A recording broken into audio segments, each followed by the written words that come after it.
The whole world is just talking about digital realities. Creating digital copies, turning them into a metaverse or a digital twin that can be used for training and be used for simulations and be used for testing and being used for designing renovations and equipment replacement. The potential for good and the potential for bad just went boom. It's very polarized now. One way or the other, and it's going to be an extreme. A digital twin might be an easier way for people to just think about why you need a shared coordinate system. Yeah. A digital twin feels like something that's going to help me manage this asset. Because it's sort of a merger of what happens in the gaming world with like what we do. The next couple of years, it's exciting times, you guys know, for any type of digital spatial computing technology, AR and VR. It's available 24/7. There's people living in it every hour of the day. People are spending real money to buy digital things. We can do that virtual training safely. Virtually being able to diagnose and understand how you have to go back and repair something because you have reality capture information in front of you. And you can simply put on a headset and experience what you need. So you either are getting ahead of it and starting to think about how to integrate the different industries, or you're just going to watch whatever happens by everybody else. All right, guys, let's give a welcome to our last panel of the conference for the Digital Twin and Metaverse conversation. I know everyone's having fun, having a good time, but if we can quiet down for our last panel. After that, we'll be rolling into dinner and our final happy hour where we will actually have some casino games back, our cornhole, and all the fun for our last evening. So.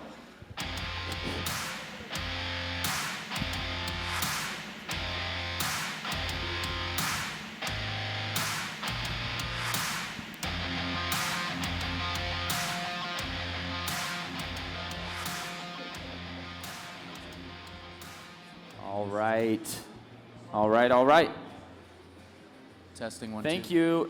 you everybody for hanging out. It's been a long, fun, informative, inspiring event, and wouldn't have been possible without all of our vendors, sponsors, attendees, panelists, speakers. So it really is the community that's pulling this together. Yeah, I appreciate it. Let's give a hand for everybody involved in the conference, please. I'm excited about this conversation. These are some hot topics. Everybody's asking, what is a digital twin? And what is the metaverse? And where is it going? So this is going to be fun to kind of unpack with a very fun, diverse group of professionals here on stage. So let's start over on the end over here. We'll do introductions again. All of our mics should be good. And we'll go down the list for... Okay, nothing. Testing one, two. There it is. Okay, it's just me? It's me? Okay. I feel like I just introduced myself, but Josh DeStefano, DPR Construction. You want to go further? Or? Can you hear me? Okay, I'm Jennifer. I'm a CEO and co-founder of a virtual reality software company here in Boise, 360 Immersive. Kelly Watt, Visual Plan and Program Manager for DFW. Michael Warren, Associate Vice President of Digital Practice and Technology with AECOM. Nicholas, I'm the founder of Preview 2D. John Niles, work for GAFCON Digital as a technology consultant. I'm Jade Meskill, VP of Product at Magic Leap. If you don't know what Magic Leap is, we build an immersive wearable AR headset. I got our newest device right here so you can see it. Thank you. Awesome, and I'm going to let Josh is helping co-host this panel, so kick it over to you, Josh. Thanks, Matt. So we're going to start with talking about digital twin. I'd like to hear from you guys what you think it is. How do you or your company, your organization define digital twin? I guess I'll go. As a digital twin is really taking graphical data, three-dimensional data, asset data, information, and pulling that all together, and that includes reality capture to get a true picture of a facility. It's a digital version of a physical thing. I think the easiest analogy I would use to explain it to my grandmother is we've all got a fairly new car, right? Or a Tesla. If you've ever sat inside of a Tesla, you see that you've got this digital visualization of the car itself. You hit the brakes, the lights come on in that digital twin that's on the dashboard. It will tell you how much torque is being put at each wheel. It will tell you if the air conditioning's on, or if there's another car around it, or God forbid, a pedestrian is coming close to your car. To me, that's the simplest version of what a digital twin is. So I look at it as a different way of solving problems. And it's providing a spatial context and information flow so we're not extracting data from reports and spreadsheets or communication through verbal or email. It's when I can look at something, touch it, and extract all the information behind that in a much more concise way than I can through traditional formats. For me, I think I have a kind of a unique viewpoint on the digital twin because I think we're trying to connect back with reality. We have a lot of tools today that bring us in front of our computer, and so reality capture data is really an opportunity to reconnect with the world. And in a sense, it's to contextualize data inside reality. It's to reconnect all the intelligence that we can bring from sensor data, documentation. Honestly, anybody should be able to benefit from a digital twin in a way. And yeah, that's really my take on the digital twin. And I think it's really, it's a correlation of multiple data sets. It's really critical. If you're not looking at a single data set in a silo, it's taking a step back to look at multiple streams of data and how they relate to each other, and how you can come to a deeper understanding or a root cause based on having more context and more information. But I think part of what we're dealing with in the industry is the digital twin is seen as just a 3D model. And that's a problem that we have to overcome, and that's something that we have to educate our clients, but also the general public about, and that we should actually be evangelizing. Because we're talking about IoT sensors, we're talking about building automation systems, all of this information talking, but then we can also talk about people movement and tracking people's behaviors and their characteristics and where they go. You know, and that starts to stem into ethical issues or other concerns. But I think if we have a true digital twin, it is functioning the way the building or the structure or the infrastructure is actually functioning in society. That includes computational fluid dynamics on building movements and how they're reacting to the wind or the environment. Same thing for bridges. How does that affect cars? What kind of information can we get from ITS systems about vehicle flow and traffic? That all speaks to us right now with things like Waze. We can go on Waze and find out if there's a traffic jam. There's a reason why they're capable of doing that, and that's through having this digital twin, which is going to lead into what we're talking about with the metaverse. But I think that digital twin is already here, but it's not encapsulated with a good enough definition for people to understand what it really means. It's more than a 3D model. Yeah, I think that's really important because like for a device like ours, you can walk around inside the digital twin, and you want that to be very precisely aligned to the physical reality that that digital twin represents, so that then you can interact and see all of that data.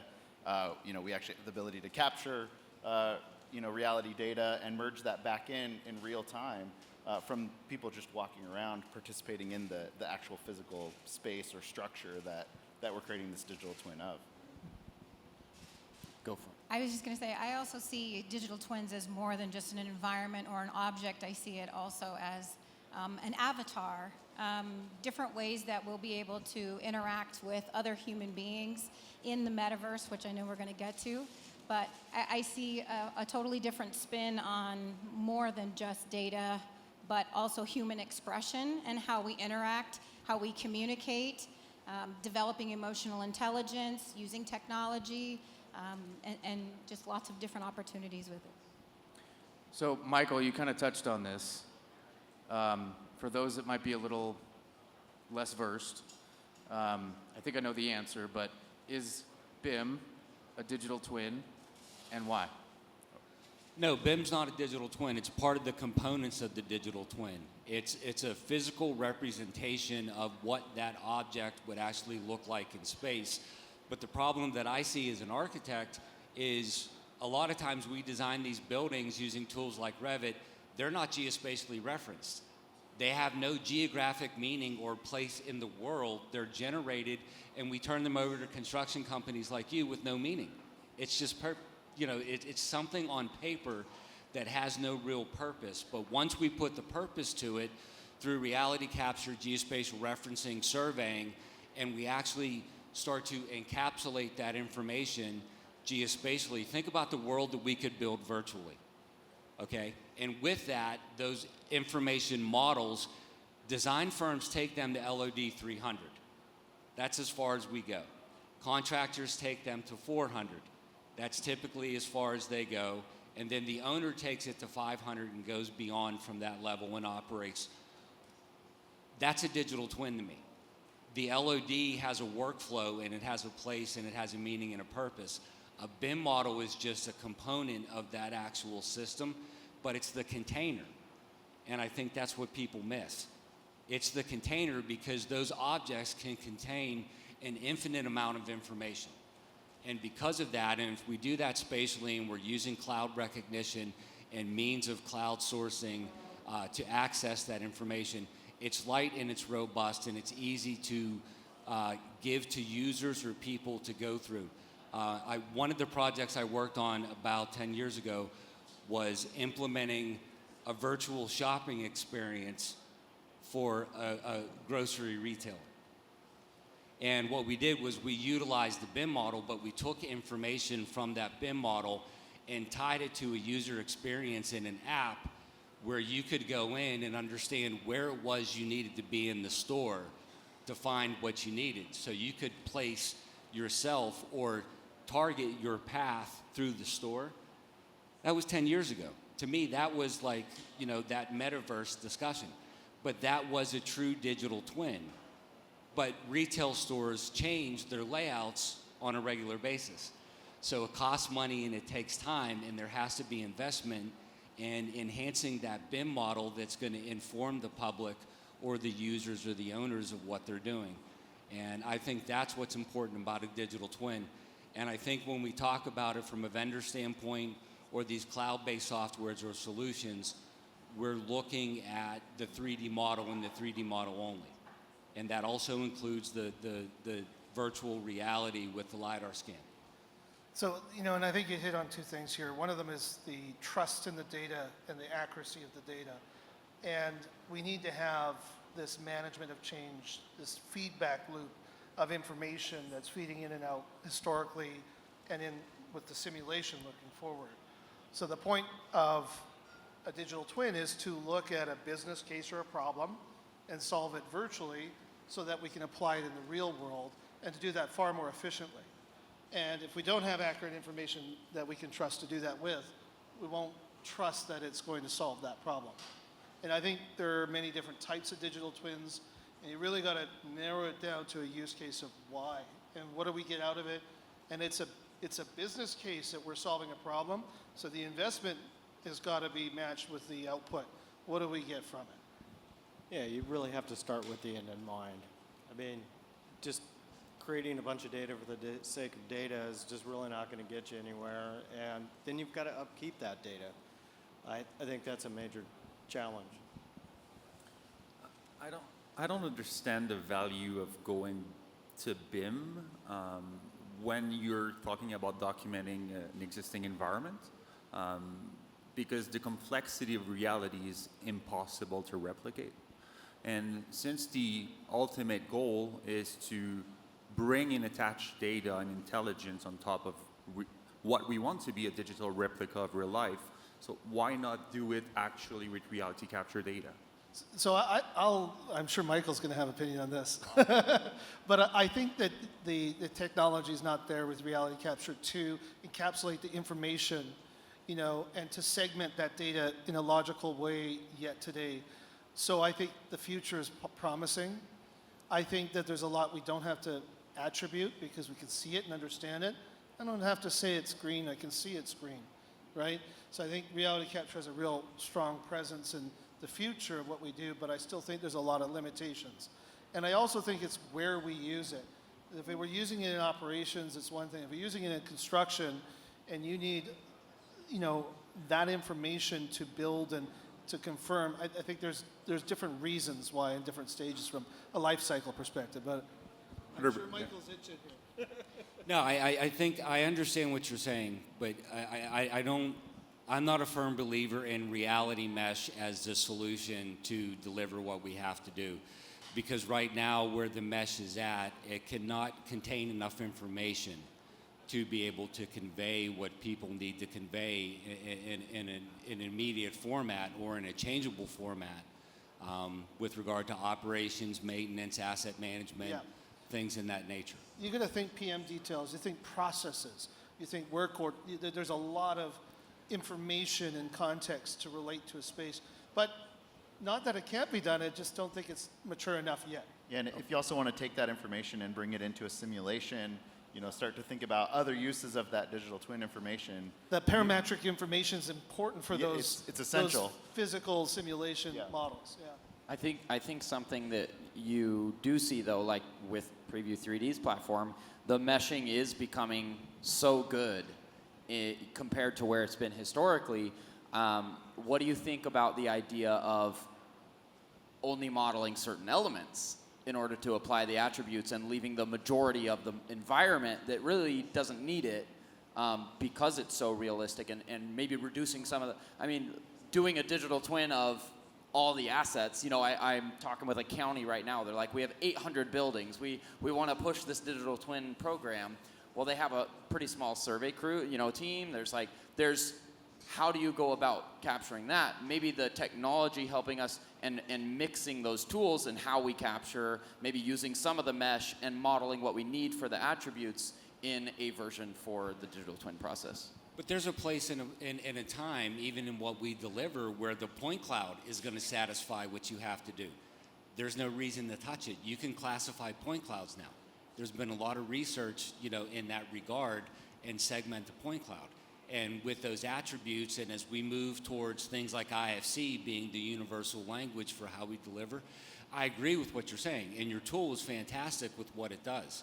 Okay, I just think we have to expand beyond that and really have an understanding of this mixed capture of how we take reality information. And I just don't think that the BIM is the only solution, but I think BIM becomes a container for all that, because if you get rid of the B, what are we talking about? An information model. And I'm in the transportation world, and they're trying to replicate for transportation on the horizontal side what the BIM industry did. And it's a challenge because they don't think that a foundation is a foundation, but it's a foundation, whether it's for a building or a bridge. A column is a column, whether it's on a building or a bridge. But for some reason in the linear world, these assets are looked at in a different way. And I think that we can encapsulate this and start to put a definition behind it and start to use these mixed reality captures to define what it is that we're doing. Because we can compare scan to scan over time for a bridge inspection. Yeah, and I think it's an important part of thinking subsurface, right? When we think about what we can see, we can capture with reality capture. We can photograph it, we can scan it. But what's below the ground? What's behind the walls, what's above the ceilings. And that's something we still need a container to contain and point information to. So I think, you know, it really depends on the use case, the value, the budget, you know, and how we're going to use it. But these are all tools that we can use in the ecosystem. And, you know, I don't think there's one that's better than the other. It's how we're going to use it. So I want to add a kind of different perspective on this, because I kind of agree with you, Nick, that it seems kind of ridiculous to take something that has captured a lot of detail about our environment and then putting it into something that kind of makes it a little bit more simplified. But I think part of this is, or speaks to, the need for educating our clients. I think Brett sat in this chair either yesterday or the day before and talked about this like cycle of reality capture, design, construction. And we talked about this with very few clients. Very few of them understand that if I capture as I go and as built really well at the end, now I have something to start with when I want to change something.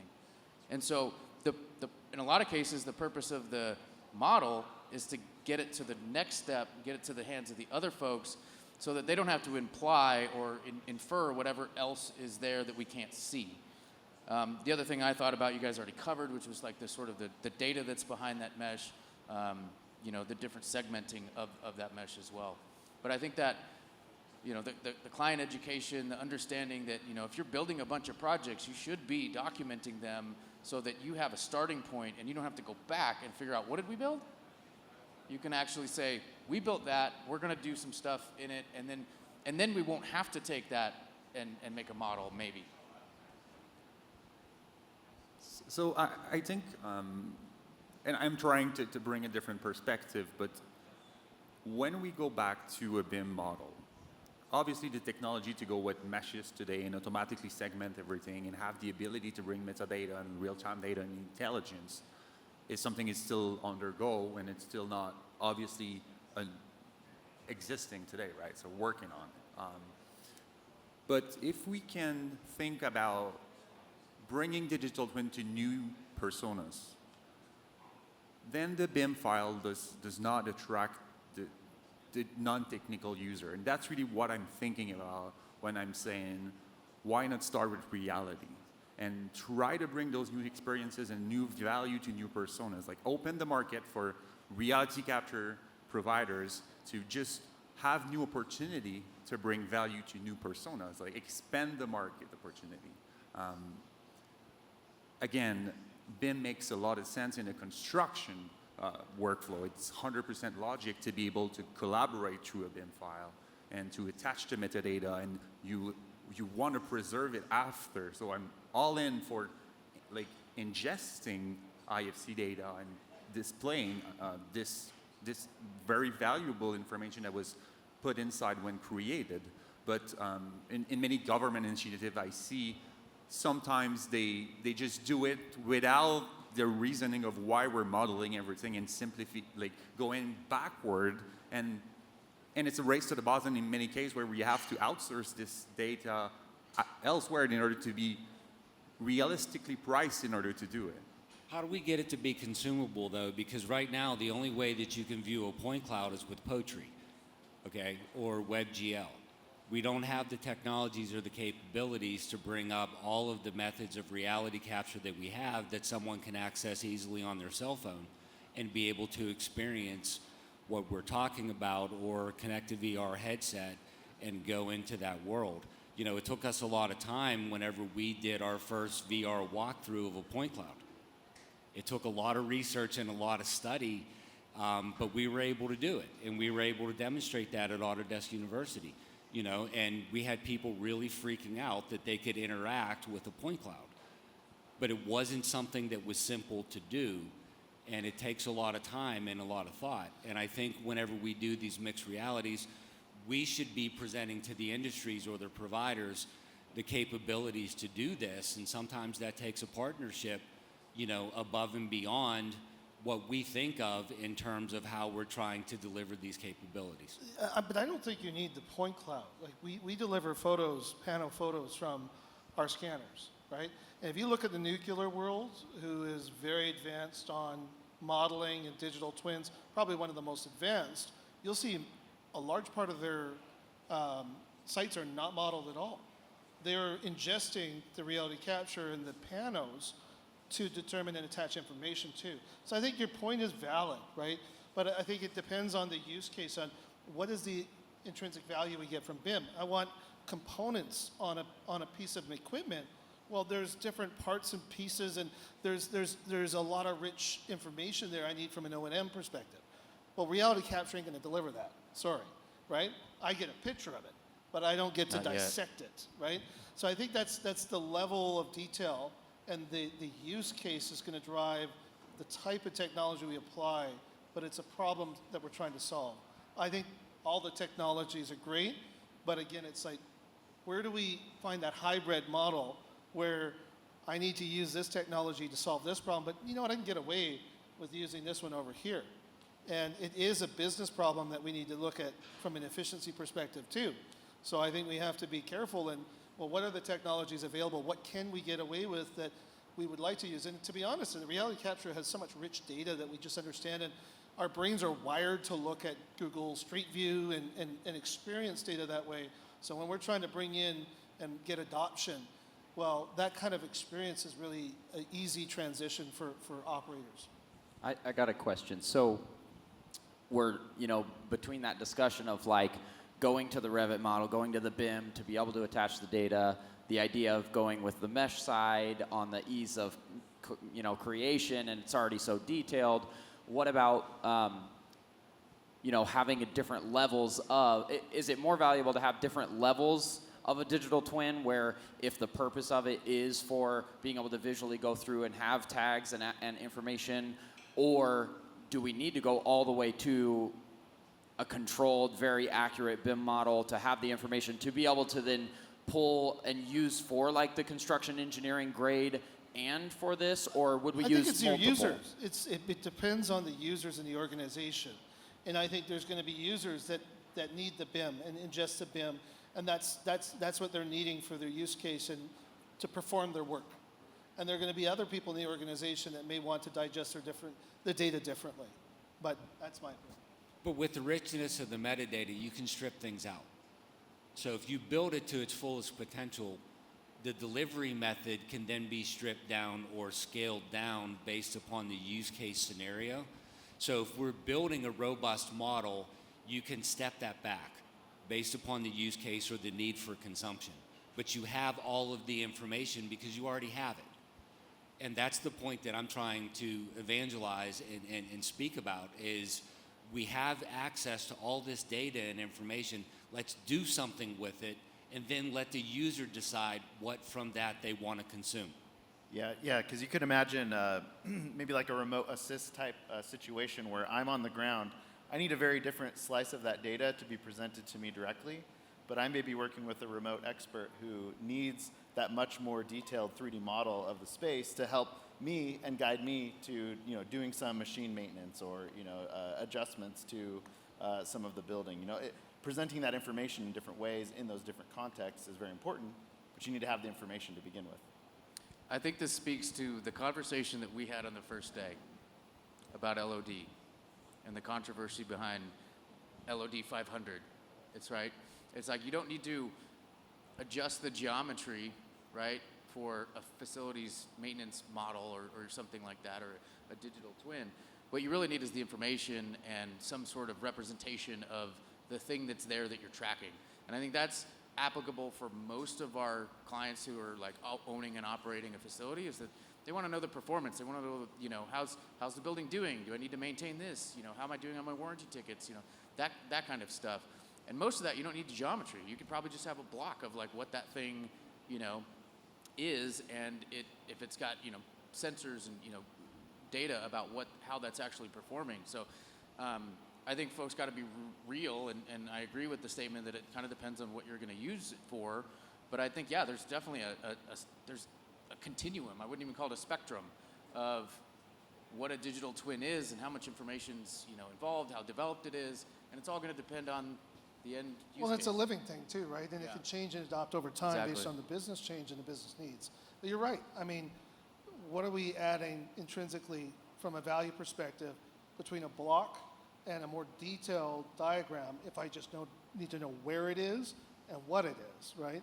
But if I need to explode that object to really dissect it and to understand all the parts and pieces of it, that's a different thing, right? Yeah, now you're expanding your need for more computing power, right?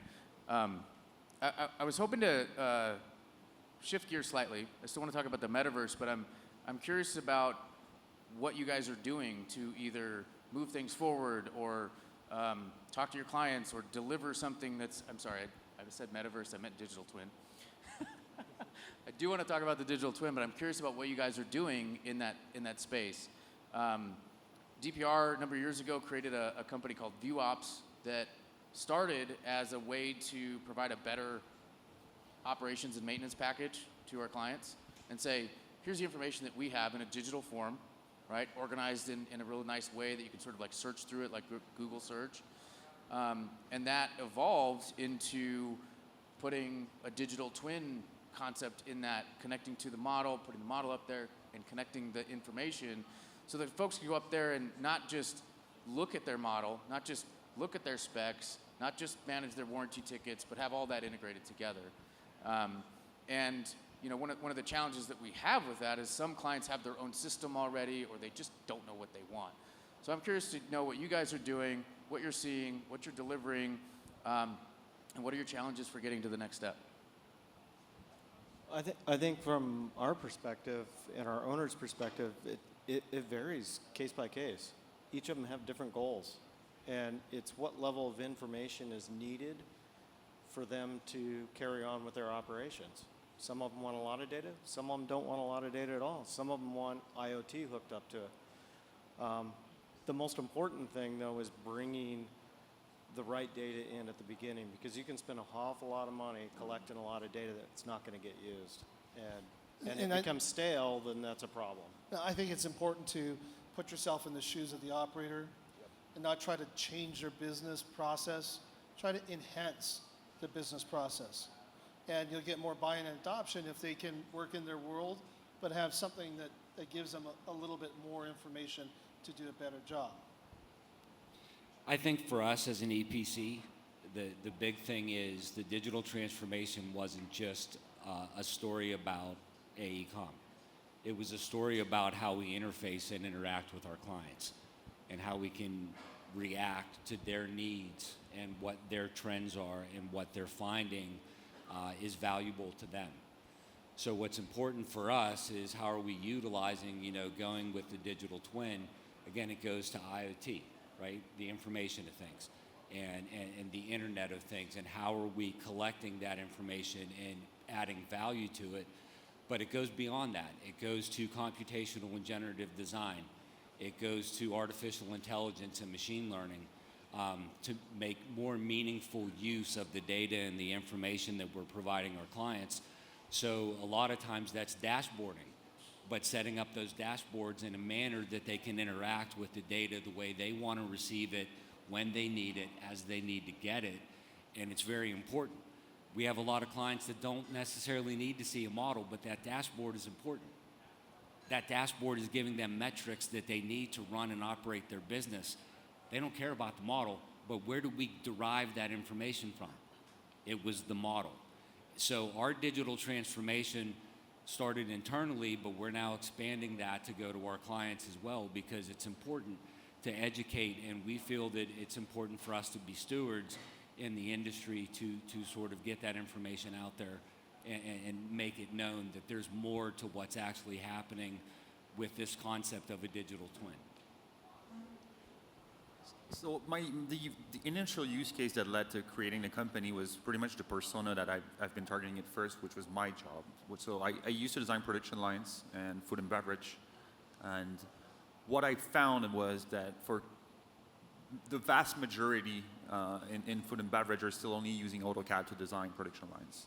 And they're building internally. And they have to, every time you change a product or packaging, you have to invest tens or hundreds of millions of dollars to do a new production line. And what I found was that using AutoCAD led to a lot of errors and omissions, and it led to a really hard communication and collaboration among all the stakeholders. So my goal was to just, and if you use typical tool, it's super hard to use the client, that like the new machine you want to buy, CAD files. 5 years ago, dealing with step files that are super heavy, you can put 100 step files inside Inventor and expect the end user to be able to open that CAD file. They don't have anything but AutoCAD, they have a terrible laptop, and they have no time to learn. So that was kind of my reality. It has to work on a very, very low requirement computer. It has to be so intuitive that they don't need a training, and it has to go on purpose and solve their issues. So that's really where we started with the idea of like helping people communicate and collaborate better through reality capture and give them just enough tools so they could cut an equipment around, import any CAD files, and finally be able to say, oh, that doesn't make sense, and figure out like what are the employee in the factory floor thinking? Because honestly, sometimes the guys, I used to go eat with the floor workers, and so they were like, you guys are so dumb with your design and whatnot. So everybody hated the engineers because their input is so valuable, but you cannot get their input through a 2D floor plan. You know what, I think you just added a really important point to the conversation that we haven't talked about, and it's institutional knowledge. And the idea of a digital twin is about information, extracting knowledge and digitizing that knowledge. And we have this major turnover of people in the industry that are retiring. We have new people coming in the industry that maybe they'll be here 5 years and they'll change.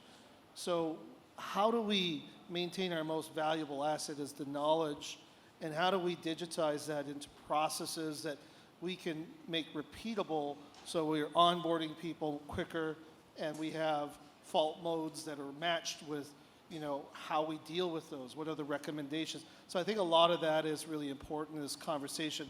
Now, whether the BIM model is the correct tool or another tool or a CAFM system, I think it's just the point is we need to have that digital transformation and provide a spatial context for it. We've got to have that hooks in that data to be able to talk to it, right? We've got to build that digital thread so that data can travel from one place to the other. Sorry. I think also from a training and education standpoint, we have customers coming to us and saying, hey, we have all these BIM drawings, we've got Revit files.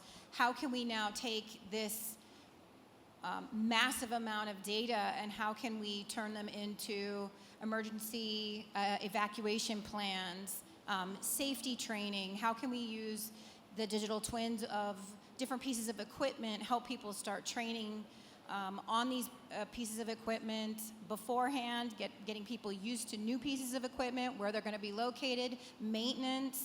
I mean, it's just another way to multi-purpose that data, and I've heard a lot of that over the conference. Like, what other value add can we get from all of this data? What are the other organizations and industries that can benefit from all of this data, and how can we multi-purpose it? So, yeah, I mean, if you look at how reality capture could be used for other purposes beyond that, so you get the as-built, right?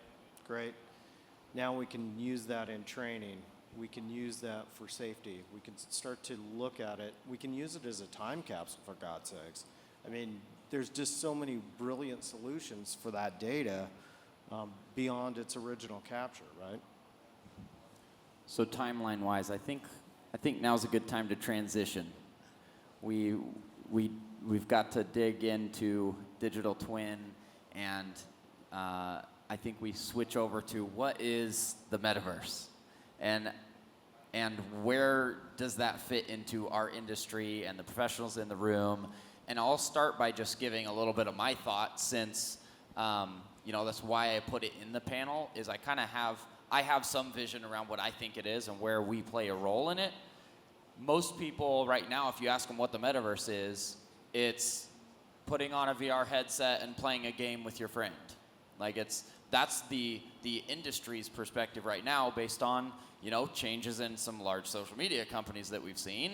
That is the perspective of what metaverse is. But I think by them making a change, it's bringing light to immersive environments and the technologies, and it sparked a lot of ideas for a lot of other businesses. And there's heavy investment going into the metaverse, but what is it? I think it's two things. I think there's metaverse in the sense of global and the way to integrate geospatial information, digital twin information, and we look at all the different technologies, being able to actually get into immersive environments with virtual reality, but also when we have real world information mapped and we look at augmented reality, the futuristic ideas. If some of you have seen some of the movies like Free Guy or like Ready Player One, I see this future of our technologies playing into the digital real world of the future.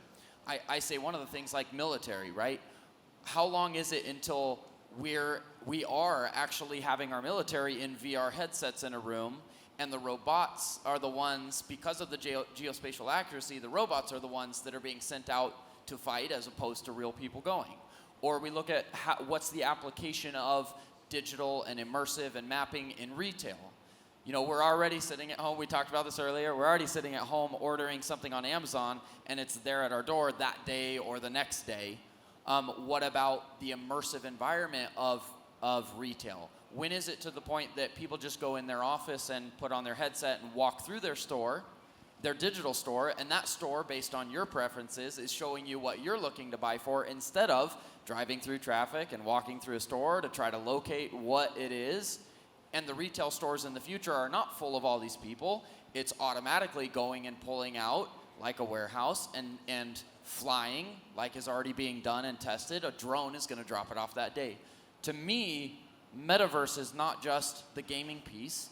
It's all of these technologies and how they can be pulled together in a positive way for the future of really society. And I think there's big discussions around the pros and the cons and the people, you know, there is that, we've seen in movies too, where if we're all going to be in VR, we never get out of our chair and food gets delivered to us. And but that's some of what I think the metaverse is.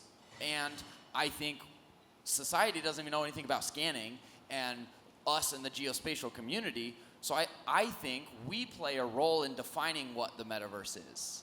That's why I added this, and I would love to just carry the conversation along. What's some of your thoughts? Google owns all the information in the world. They have all of our data from online searches, right?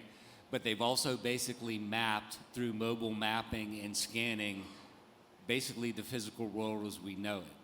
We had this discussion a couple nights ago, right?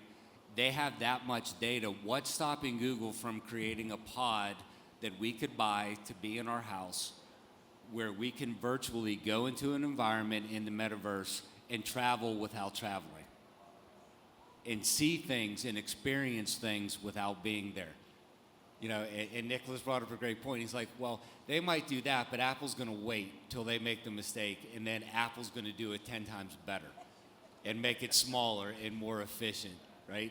And that, I think that was a great discussion, but I think that's what the metaverse has the potential to become. Okay, we already have the tools. It doesn't have to be a separate internet environment. It doesn't have to be a separate web space. The web space that we already have can contain the information and the VR experiences and the augmented reality experiences and the mixed reality experiences that we have. I just think it's a matter of getting all of the people who have the data to come together to agree to share it.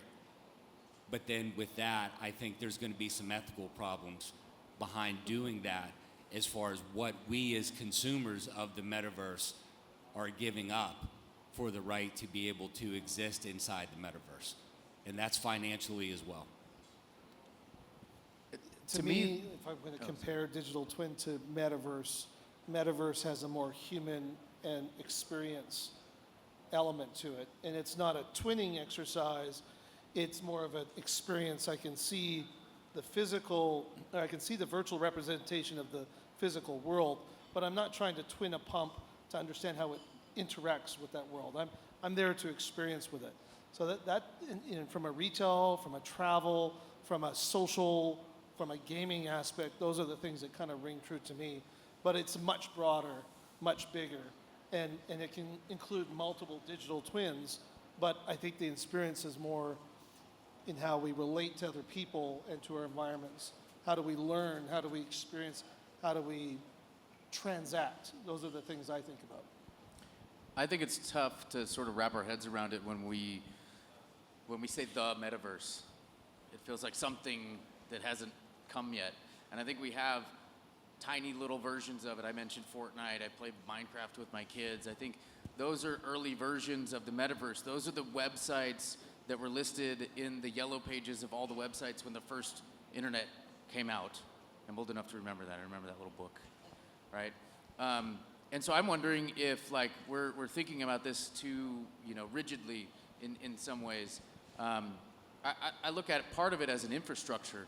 It's an infrastructure that connects all these things. Yes, we talk about IoT, but like layer on sort of a invisible fog of like everything being connected. I think that's the original promise of IoT, but it really doesn't, solve like the overall challenge. And I think it opens up like infinite possibilities for digital environments. Like that's what I'm thinking about it. It's like we have physical environments, we have space, and space goes as far as we can see and beyond, and we have no idea the limitations of it. But digitally we can do that. We can have infinite possibilities, right? But we can also layer a set of data when we combine geospatial location with our devices and all these kind of things to give us insights about what we're doing on our projects, right? And for me, I think we have to combine like capturing reality, this passive capture, active capture, with getting things onto that platform that's kind of all around us and like always on. These are only on when we use them. And for the most part, we're creating a comet trail of data when we want to. But what if all that's happening automatically and being fed to a system that analyzes the information and tells everyone else what important information they need to know about what you just saw or what you just captured or what you just statused or whatever the case may be. So it opens up a lot of possibilities. One thing that's really interesting for me about the metaverse is what it could do for design. I think it could be really interesting, especially like as a general contractor, to go into like a design build or IPD situation where you have to produce a design with a partner, right? And instead of like putting together a set of documents, I'd love to like have a couple different ideas of what the building's going to be, and like Dustin showed our 4D sequence with the reality capture and all that kind of stuff. Like, let's go tour these designs, right? And that's where you get that experience, though, right? Exactly. It's the touch, the smell, the feeling, the being there that gives you a different understanding. That's why we physically go to environments, because we need that experience as humans to get that feeling, right? And I think that's where there's some really interesting opportunity there that you can't get from a computer screen, but it takes you to the next level. I definitely see it as an opportunity to bridge data with emotion and presence. And so that's what I see the metaverse is, bringing all of those components together and creating an environment where people can collaborate and participate. Yeah, I think one of the challenges is talking about the metaverse as if it's a singular thing, right? Just like there is no the internet, right? There's a whole bunch of different expressions that are supported by protocols and data and all these things underneath that make it work. But there's a bunch of different cultures that emerge, and we'll see the same thing with metaverse technologies, right? We'll see completely virtual worlds. Some people think that the metaverse has to be a massive multiplayer game, in order to qualify. I think we're going to see very small metaverses. We're going to see very large ones, and at the end of the day, the real world isn't going to go away, right? And so, I think the real world is the biggest MMO of all, and I think there's, some really interesting things we can do to bridge all of this information together and bring it back into the real world. And also allowing AIs and robots and other things to have an understanding of the physical world, right? And that can be reflected in their metaverse, right? And they will experience it in a very different way than we will.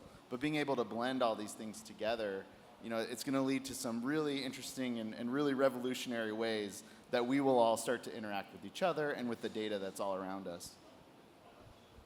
I think the metaverse is not a thing. I agree with that. It's an opportunity because the technology got us here. So we have a cell phone with a good computer graphic in it. GPUs got super fast. This new paradigm opportunity from game engines.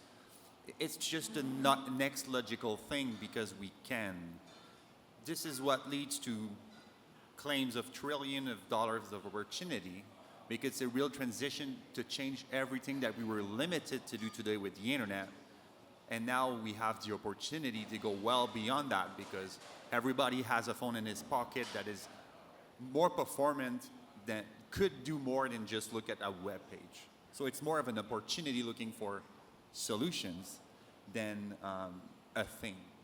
When I think, especially as think about the future of AR, right, as it continues to miniaturize, you're going to have this always-on device that's always collecting information about the world around you and feeding that back into something, right? Some system that's able to interpret that data and take advantage of it in some way for good and bad.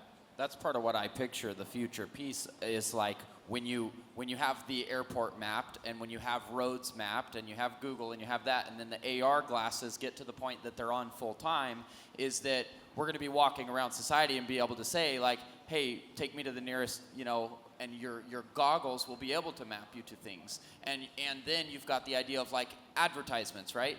Now when it knows where you are and things are mapped, a company can digitally put digital advertisements up anywhere because it can be tied to an actual location that you're walking by or you're driving by.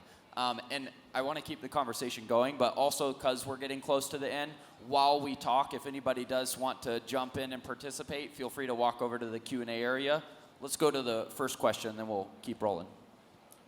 Hi, one thing that I've learned this week is through reality capture that it will give rise to curated metaverses and private metaverses, right? So a curated metaverse might be a learning experience where you're actually at Chichen Itza or as a classroom, or a private metaverse could be a family vacation.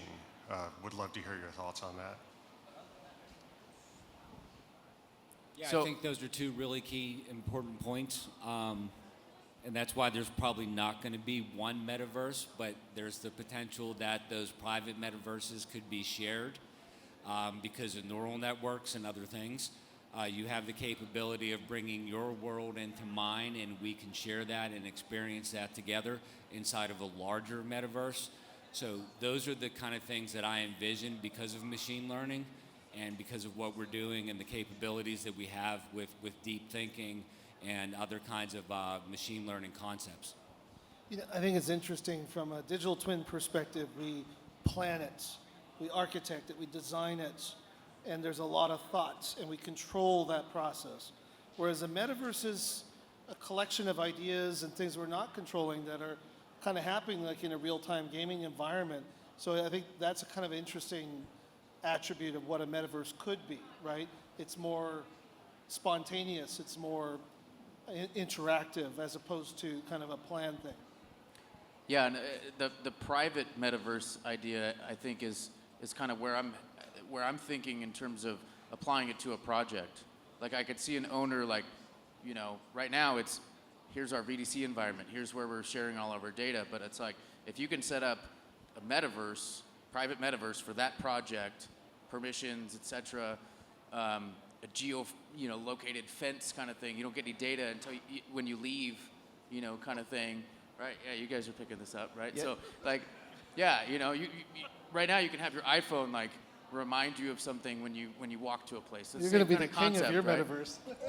Well, I think the privacy and safety of that data is really essential, right? Especially as you start to think about always on cameras and capturing this environment. Like, if I walk into your private space and I have a device that's recording that, am I entitled to the digital twin of that space automatically? Is it GDPR? Right? Yeah, it starts to get into some really complex situations, and I think we'll see private metaverses emerge to deal with some of that. Yeah, that's where I think that the private metaverse concept, it's like, this is it's a private project. Like we fence the job off. Like we would do the same thing when it comes to cybersecurity. Like we would fence this off, and like you're not going to get any of your data. It doesn't matter what device you have. I mean, unless you're like a serious hacker. But the idea would be you're getting only information about that job, and permissions control who gets what information, kind of thing. I do think there's kind of the both sides of the private side, but again, like you mentioned, like nobody owns the internet. However, there are some of the biggest players that where do you go to search for something, right? And those are the people that are also mapping things. Or, who's the company that is investing billions of dollars a year right now in developers for the metaverse? I think that there's a scenario where we take the idea of metaverse and we apply it to industry, like industrial metaverse that we saw from ExxonMobil. The idea of an industry or an asset owner or somebody can apply this idea in a private way where let's log into that and we can visit any of our facilities, we can walk around together, we can talk, we can plan. However, we look at outside of our industry, what else is happening and where they're investing. I do think that there's also going to end up being a digital global metaverse, or at least platforms that are the majority adopted, where there is going to be immersive, that we can go say, hey, let's log in and let's meet downtown at New York. And we're also going to see the future of holograms, where you can invite someone into your space, and it's going to be the mix of AR, hologram, real world, and immersive. That's what I think. And I think that's where you get into like the more public side, not the industrial side, into things like permissions and privilege and status and NFTs and this kind of engagement in that world, right? And status, like I'm buying a special virtual car. I have a Ferrari, and I drive my Ferrari in my metaverse, right? And no kidding, these things exist, and you can pay a lot of money, but then you're having this almost alter ego world, and that you interact with the world. It's a little mind-blowing for me because I'm a little older school, and I'm not a gamer, but it's really quite real for a lot of people. I'm young, and I gamed a lot, and I've spent money to look better in my video game. Exactly. And that is going to keep happening. And I know we could talk for like 12 hours, so let's go through some more questions. Yeah, Josh, you talked a couple times about the influence that Fortnite and other games are having. Have y'all, any of you, started thinking about how to influence the development of the metaverse via games or partnering with gaming companies, or developing your own games that you can put within Fortnite or other games? I would say for us, we are experimenting with the rendering engines, but it's still pretty early. I might be one of very few people at DPR talking about the metaverse at the moment. So, I don't know if we're doing a lot except for the indirect stuff that we do with VDC and trying to make better plans and make better data that I think will, like we've talked about, eventually, feed into a potential private industry metaverse kind of thing or client metaverse kind of thing. But so not a whole lot of active stuff right now, other than trying to use some of those platforms and gain value out of those different industries' offerings. Yeah, from our side, we're trying to build some of the tools and devices that will help you experience that. Also, some of the software that will allow you to create those shared experiences and aggregate that data from all of those devices coming together to be able to move around in a real world location, but then be able to blend that physical and digital content together. We're building a lot of that infrastructure to make that possible. I have a 10-year-old, and she plays Roblox, and she's playing with friends all over the country, all over the world. And if you want to look at the metaverse in its earliest stages, that's really where it's at. And I was kind of flabbergasted when I saw that Walmart's already got a game in the system. They've already got their verse in there. And there's advertisers in there. So it is already happening. I think one of the challenges that we have right now is it's very blocky. We're going to need to be able to build additional bandwidth, have more data centers to capture more data, to be able to render it in a way that we want to see it, right? For those virtual tours. I want to go to Italy, and I want to see the city before I go, right? I think it's going to be, you think about who's going to be the driver of the metaverse. It costs money to build it, so who's going to profit from it? When we look at travel, retail, these types of industries, there's a lot to gain from having people in that commercial world, and it's going to be a big driver. So I think it'll be interesting to see who shapes the space based on commercial interest in that space and the investments that follow. Let's go ahead and move to the next question, if we could. All right, I have a little bit of a pivot. With the growth of digital twins, one use case that seems to keep coming up is having a way to maintain a digital twin for validating like a component stage in the supply chain or install progress for payments. Do you see any opportunities for blockchain technology or smart contracts playing a vital role in the validation of progress data to the future of digital twin and metaverse? Did you tee him up for that or what? Nope. Yes, I think there's, I haven't put a ton of thought into this, but I think that there's the idea of NFTs being a digital asset and like a sort of, non-fungible digital asset kind of thing. I think we're going to use that. I hear of folks, and we had a focus area for a little while of blockchain, but just didn't really know what to do with it. But I think that the concept of a, transparent digital ledger on, a whole bunch of different devices that's completely secure and, eventually we'll all trust it kind of thing once we understand it a little bit more. I think that's what we need in some ways. I think the NFT could replace the contracts and the craziness that we have today with paper and all this kind of, DocuSign, those kind of things. And the information, like the administrative information, RFIs, different things like that, those are transactions. And those could be logged in something like a blockchain.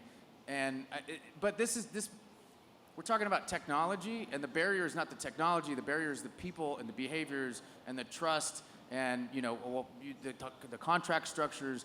And those kind of things, to me, require a ton of transparency because basically, one of the benefits is being able to go back in time or track that and have everything in that ledger. So I think generally, there's definitely some applications. I think we've got to think through as an industry, how do we adapt and use those technologies? Yeah, I definitely think that there's utility for some of these technologies, but I also think they need to be applied carefully, right? There's a danger in the financialization of everything, right? And turning all human interaction into a transaction. That's a dystopia that we probably don't want to get into, right? But being able to, digital assets are not a new thing. They've existed as long as there's been games, right? But being able to track that in a public way, be able to trade it with other people, there's some interesting things that can start to happen there. And especially with smart contracts, being able to have programmable money, there's a lot of interesting things that will pop out of that. Don't get me wrong. I'm not saying that all of our interactions are transactional. I'm just saying on a project, if you look at it at its basic level, I'm putting information to someone else, that transaction, that transfer, maybe is a better term, could be logged. I'll find the company name to share for anybody that wants, but I went out to a small expo a few months ago with ExxonMobil in Louisiana, and there was a company there that was presenting on, they created a blockchain process using blockchain in order to set up the contract process focused on industrial, in oil and gas, because historically it's such a long process, it's difficult, and they get to this point that someone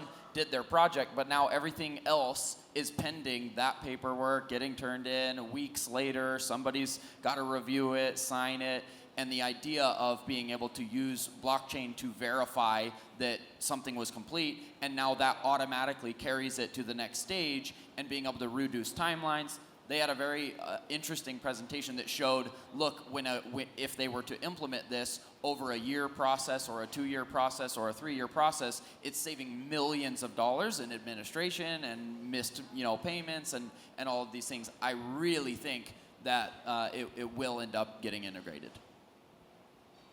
Kind of building off of that, but so Google, right, had this saying, do no evil, and have since dropped that. And I'm just kind of curious to see, at some point, government is going to infiltrate the metaverse or the metaverses, and I'm wondering how do you think we're going to approach that? We don't even have standards for what we're doing now. We're kind of operating in a Wild West. I mean, if you think about social media and how the government has infiltrated that, I mean, this is literally another world that someone's going to live in, maybe. I mean, I think about the young kids. They're going to grow up in something like this, and kind of curious to see your thoughts. Yeah, governance in the metaverse is going to be a very tricky thing, right? Because at the end of the day, you're subject to where that person lives, where the network is being operated in, where the services are being operated in. It's a very, very complex mixture of all of these governance domains that have to somehow work together. And nobody's figured that out yet. And I've been on a lot of metaverse panels where a lot of people are talking about that and starting to make some inroads to figure that out. But we've got a long ways to go. Yeah. And there is I don't think everybody knows about it, but there is a forum. I think it's called the Metaverse Standards Forum or something like that, that a lot of the big players are coming in and starting to pull together to talk about these things. So Microsoft and Facebook, all of them are a part of it. So it is something that people know is there, and because ethics and all of that is something you have to think about when we're getting into what everything looks like it's going toward with the metaverse. It's a very good point. I think that's where that idea of a private metaverse comes in, right? You know, we have clients who want their own VDC environment. They want to have their data in their storage, right? So I think those customers that are super savvy are going to say, yeah, we're going to use metaverse infrastructure on this project, and it's, you know, it's tight. It's secure for their stuff. It's specific for the purpose. Personally, I think that's what we'll see first. I think the legal ramifications are really interesting too, because we're cross-border. You know, where do you attach the accountability to actions in what governing state, right?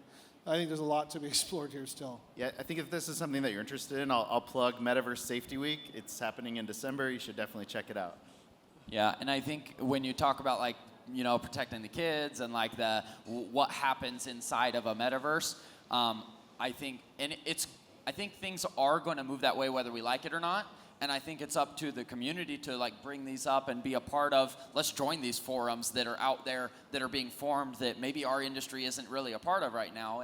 And we bring up things like this, but you know, it's hard. It's even like social media, right? Yeah. You can get on an app, you can be talking with people, it's hard to protect, you know, your data and your safety and your something. I mean, we it have could to also talk be about. a bot. You know, you Yep. don't even know if you're talking to a real person. And imagine you have those kinds of people infiltrating and doing evil things. You're never going to be able to eliminate that from human nature. It's really scary. Yep, I think there's a lot of pros and cons from the idea of the technology. Let's roll to the next question.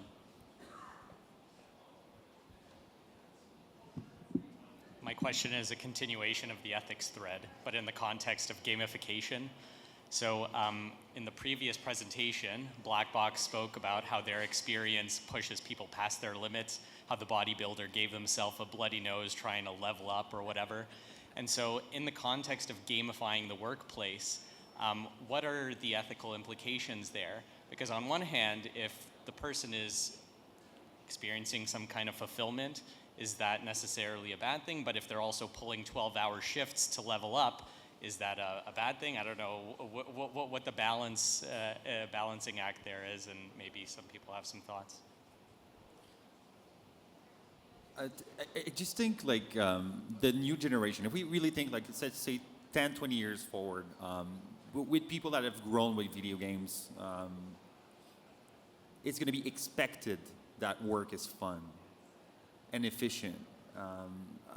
I don't see this as being negative because we already are working more than ever during COVID with all our Zoom calls, which are extremely hard on our body. Doing calls all day is terribly harder than just being at the office and taking a break, making a joke. Sure, we have to put like limitation to this, but overall, I think it's for the greater good that we're going to go and build those gamified experience at work. Well, and I think no matter what the tool is, like this is the thing we have to realize as well, is there are people who are going to overdo and be addicted to no matter what it is. They are already. You know, there's people that literally quit their jobs and their lives are ruined because they get addicted to video games. That's a real thing.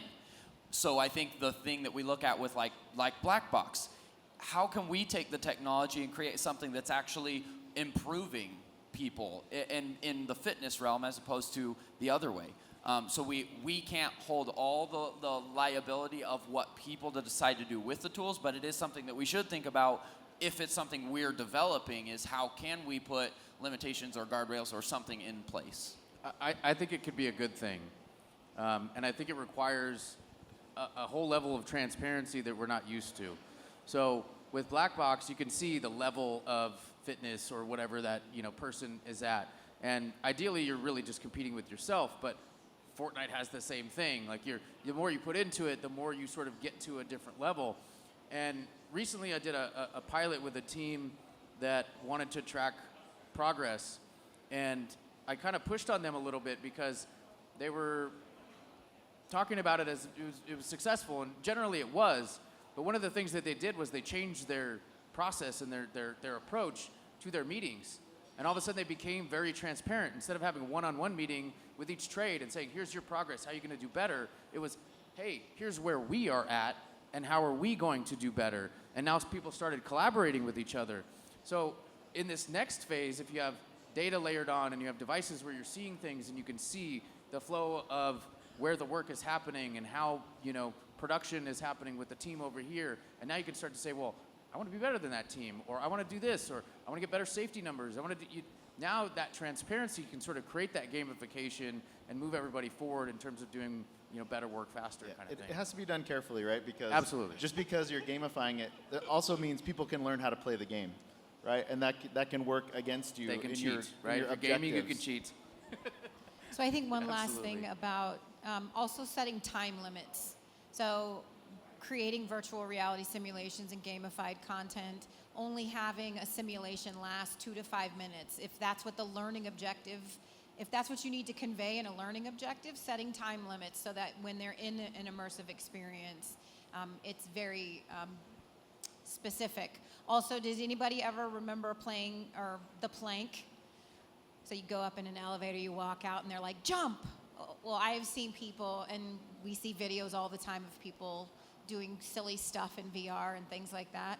I think it's minimizing the shock of a traumatic experience. We create simulations that can be viewed as reenactments of a fatality. And so how do you create, as a content creator, you have a moral obligation to be mindful about what you're creating so that you don't give somebody PTSD or trigger PTSD. And so I think it's also being very cognizant of that from an ethics and moral standpoint as well.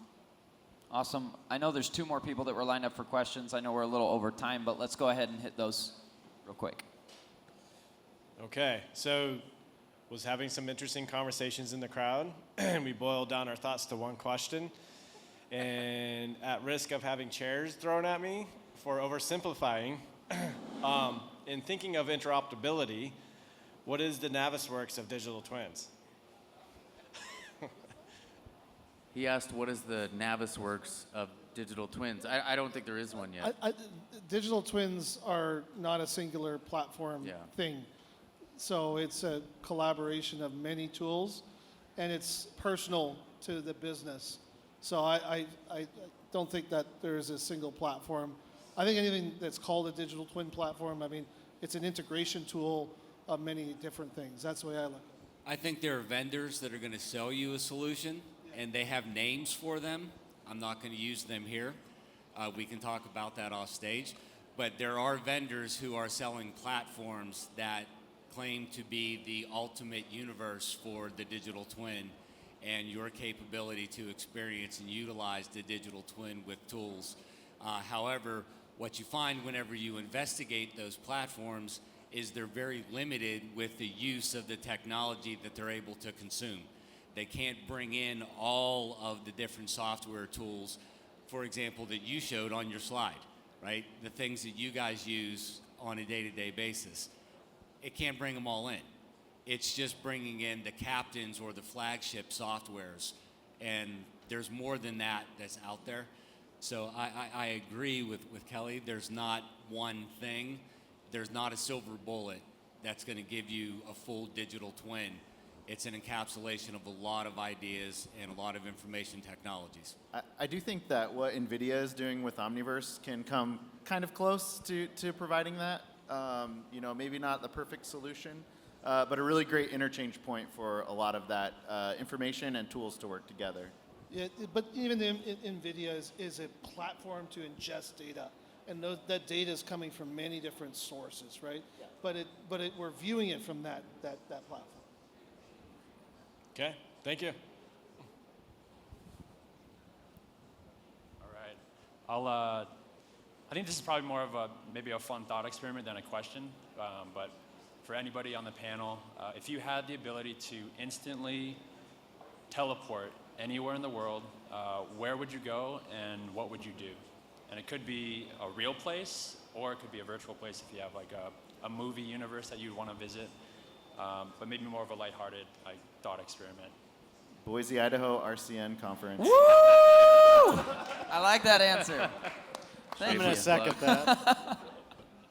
I'd love to go to Egypt and see the pyramids. That's definitely on my bucket list. So if I could get a similar experience through VR, I think that'd be amazing. I'm thinking Bora Bora right now with a nice Corona. I was going for Tahiti. I'm with him. I want to go in actual reality, though. I would say Antarctica because it's a place that hasn't been mapped and we haven't fully experienced it, and it's a very large continent and landmass that's unexplored and unused, and we don't know what resources are below the surface because we haven't explored that, and again, it's something that we haven't mapped or utilized or have an experience of in its full capacity. You should change your clothes before you teleport.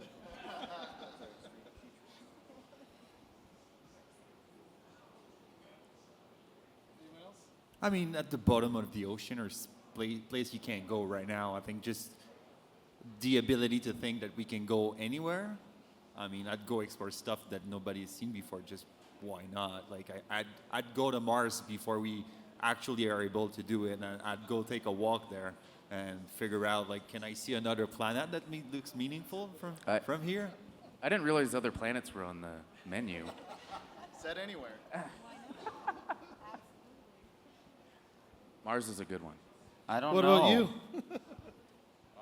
Well, hockey season just started, so I would teleport to each arena that has a game tonight and check it out.